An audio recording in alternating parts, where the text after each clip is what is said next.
நாகப்பட்டினத்தில் அம்மா என் மரகதமா காட்சி தந்து அழகான அடிப்புறத்திலே என் அம்மாவுக்கு என்ன நடக்குது?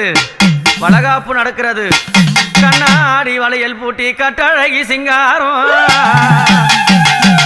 அந்த கணவரும் மக்களுக்கு அவ காட்சி தருவா என்னாலும். வளகாப்பு வளகாப்பு அம்மாளுக்கு வளகாப்பு.